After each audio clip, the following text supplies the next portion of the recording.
మిత్రులారా, ఈరోజు నేను రామాయణానికి మూల పురుషుడు, ఒక గొప్ప క్యారెక్టర్, ఒక పాత్ర గురించి చర్చించబోతున్నాను. అదే మారీచుడు. మారీచుడు లేనిదే రామాయణం లేదు.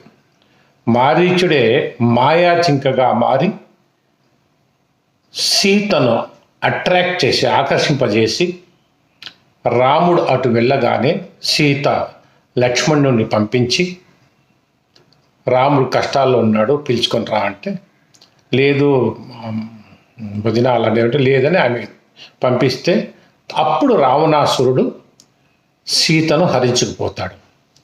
మారీచుడు ఎంత గొప్ప క్యారెక్టర్ అంటే, చనిపోతూ హా సీత హా లక్ష్మణ అని రాముడి వాయిస్లో, తర్వాత తన వాయిస్లో హా రామ అని మరణించి ఆయన స్వర్గానికి వెళ్తాడు.